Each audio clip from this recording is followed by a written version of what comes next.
Correct, yeah. Into the consciousness of the Internet. In other words, starting, well, it's like a message board. You start a topic string, whatever. You plant these things all over the place, and disinformation, certainly, or a desired outcome kind of a meme that is put out there, and they're watching, I guess, to see how people... It can be a little bit more subtle than that, but a lot more powerful, because what we've encountered are situations where, for instance, let's say that there's going to be some kind of a political announcement, and you know that in advance it's going to come on a Thursday. And you get up that morning and you go and look at your favorite forum, and you notice that there's a few people writing starting threads that go to the idea of, my sister wants to marry a black man. Should I intrude on this? That kind of a thought, right, where they're starting to associate sexual connotations with racial connotations and bring up certain emotional body reactions. And they want you to have this body reaction before that news breaks, whatever it may be. So they're starting to associate this particular subject matter through a learned body response with the news that comes on out later that day. I kid you not, these patterns are powerful and observable now. All right.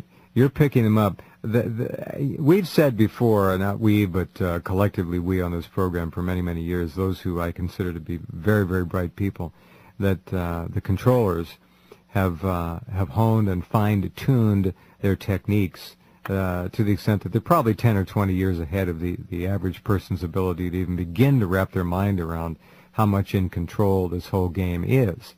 We have certainly knowledge of supercomputer modeling and all of that. They know pretty much what to expect from the public, how far they can go when they introduce something or pull something off.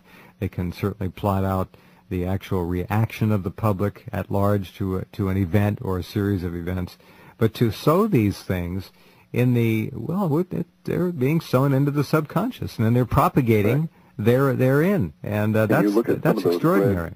Yeah. You look at some of those threads, and you see that by 8:30 in the morning on the Pacific Coast time, there might be 100+ people that have gotten themselves involved in this. And this is only in one forum, and there's hundreds of thousands of these. Amazing.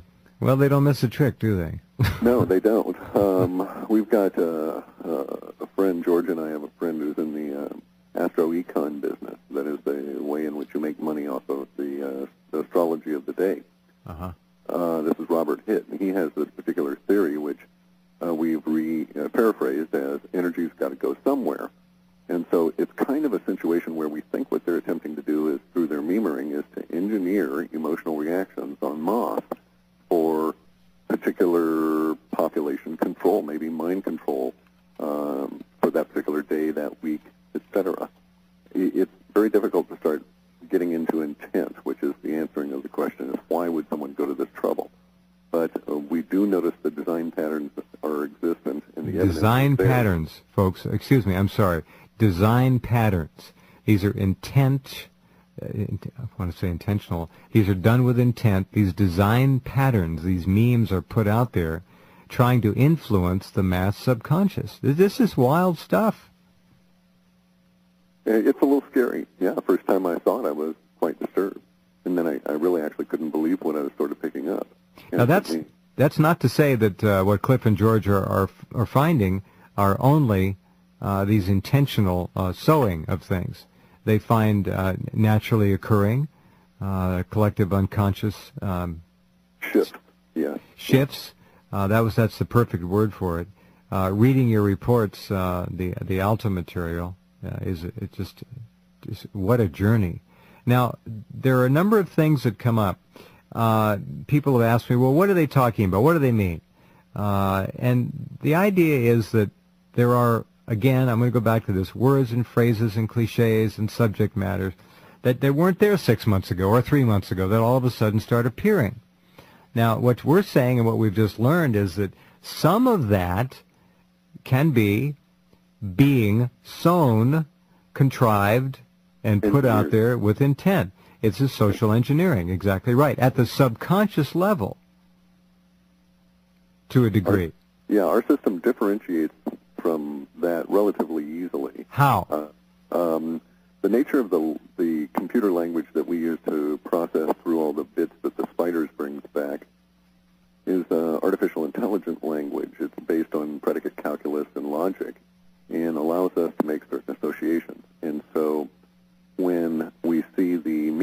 appear, it has a definitive pattern in its associations that speak volumes to intelligent control.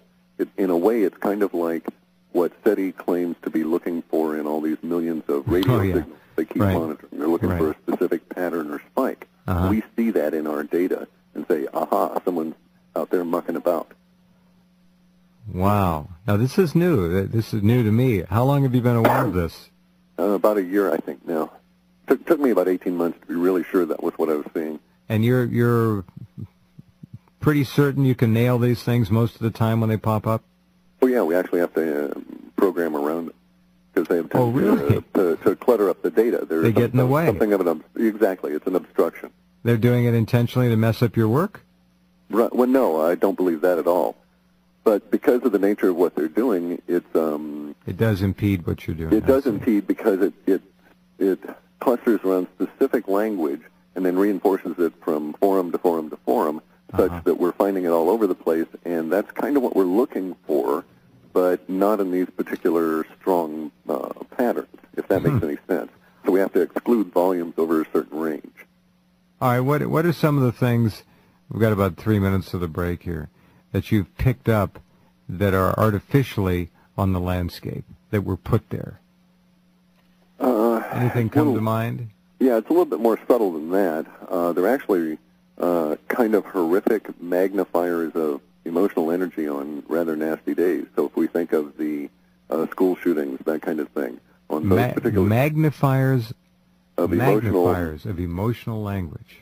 Yeah, correct. And so on those particular days when we have like horrific news stories, you'll find these memering episodes going like mad. Now they're either trying to piggyback on the emotions that are already running, towards what end I don't know, or they're attempting to magnify those emotions for their own end. Again, we don't know why. In either case, it's got to be a drain on the people at levels they're not even aware of. One certainly would think so. To a certain extent, it almost seems like you're trying to further depress or aggravate everybody. Well, I'm not a proponent for happy days are here again and non-realistic thinking, but nonetheless, I don't want my mood mucked about with unknowingly. Well, it sounds like it very much is. Certainly, that's their intent. And so, and you see that on some of these things, thousands of people have been involved, at least through viewing, and usually you'll find several hundred that respond in any given 2 to 3 hour period of time, and then they recycle the meme somewhere else, and then bring it back about 4 hours later in the same area. So there's a cadence to it. There is indeed. Oh, this is amazing. It kind of gets in our way, so we have to plan for these things when we run into it, to pass it through a set of rules to say, are the language shifts we're looking at fitting into this pattern? If so, then we're going to have to throw them into this bin bucket to just get rid of them for the while. Okay, understand what was said here. Let me see if I can sum it up very quickly. There are patterns of language on the Internet which are designed and are being deployed by the controllers, and let me just use that expression for right now, that are designed to exacerbate, otherwise piggyback on periods, moments, events of great stress, possibly paranoia, fear, anxiety. For what ends we are not quite sure, but this is being done right now in real time on a regular basis. That should give you an idea of the amount of control and the areas of control, the eclectic areas of control that the masters of social manipulation are using.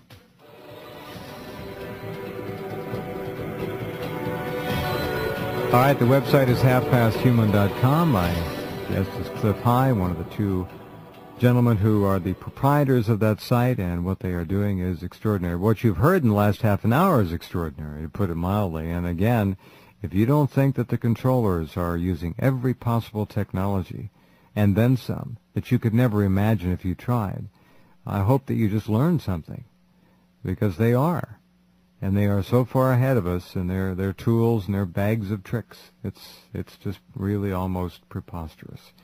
All right, my friend, some of the reports I've read, the last Alta series, talked about, well, first of all, explain to our listeners what your time frames are. Where you're comfortable, where your medium, long range, and then your long range are. Sure. We have basically 3 data types. The immediacy values, which run from 3 days out through 3 weeks, they're usually more accurate in the early 3-day part, more detailed rather. Then we have our shorter-term values, which go from 3 weeks out through 3 months. Then we have longer-term values, which is essentially anything from 3 months on, but its real granularity limit that we laughingly trust only goes out about 19 months. After that, the granularity falls off to the point where it's really a wild guess. Sure. I understand. All right. Now, for quite a long time, I've been reading about, well, the word flooding